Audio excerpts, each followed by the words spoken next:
रामचंद्र चलालान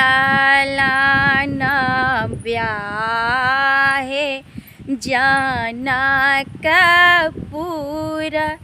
दशरथ साजो बरियात हे रामचंद्र चलालान ब्याहे जनकपुर दशरथ साजो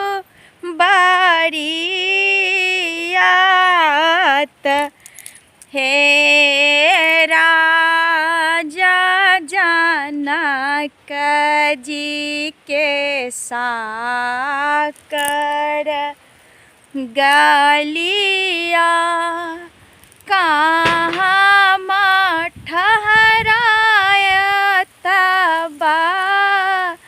रात हे राजा जनक जी के साकर गलिया कहाँ ठहरायत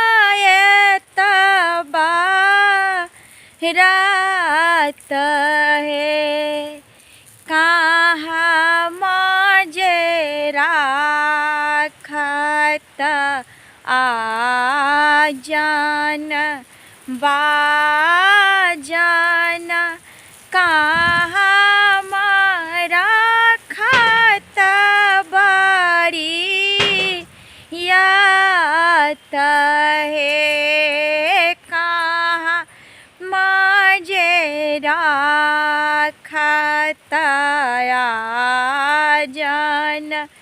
बाजन कहाँ राखत बरियात है कहाँ बैसयथिन रामचंद्र दुल्हा अब सीता के हो तबीबाहयो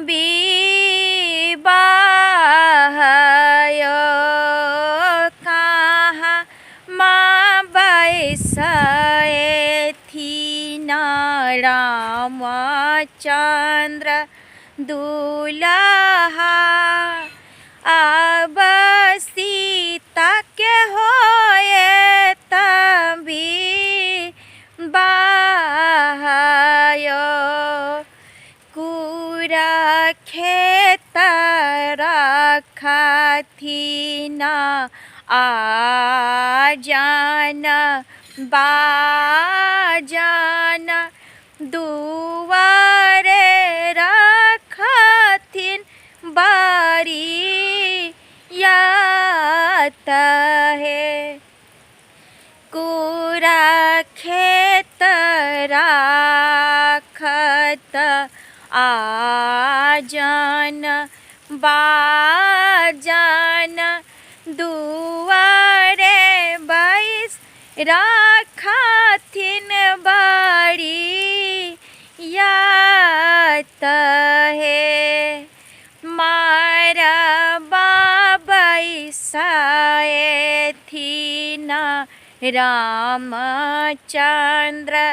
दुल्हा अब सीता के होए तभी बाहे मारबा बैसयथिन रामचंद्र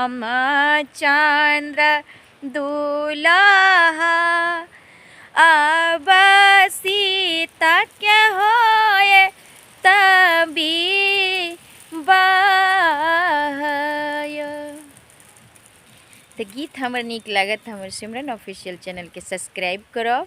वीडियो के लाइक करब, शेयर करब और ज़्यादा से ज़्यादा जे सब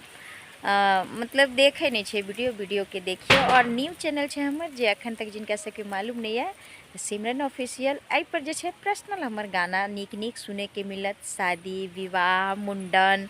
शिव गुरु के शिव चर्चा के मिथिलांचल के हर एक पारंपरिक रीति रिवाज के गीत जे छे, घरक गोसाई के सबटा गीत जे छे एहि पर अहाँ सबके मिलत। तो हाय दीदी बहन सब अखन तक हमर चैनल के सब्सक्राइब नहीं केली हन तो जाओ और जल्दी जल्दी सिमरन ऑफिशियल चैनल के सब्सक्राइब करूँ। एहि चैनल पर जे छे हर दिन हमर गीत नीक नीक सुने के मिलत, साथ में घरक ब्लॉगो देखे के मिलत। दूसरा चैनल है हमर बीना श्री ब्लॉग, ते पर जे छे हर दिन अहाँ सब शूटिंग के मेकिंग वीडियो चूनालाल जी झूनालाल जी के साथ देखे छी। और प्यार दुलार जही तरह जे छे अहाँ सब हमरा सिमरन बीना श्री पर दै छी, वही तरह जे छे सिमरन ऑफिशियल पर भी दिया और अहाँ सब सपोर्ट करूँ, ताकि नीक नीक गीत जे छे अहाँ सबके बीच लऽ के आब और आबै छी आबैत रहब। तो एही के साथ जे छे फेर हम मिलब नीक गीत के साथ। तो तब तक के लिए जय मिथिला जय मैथिली।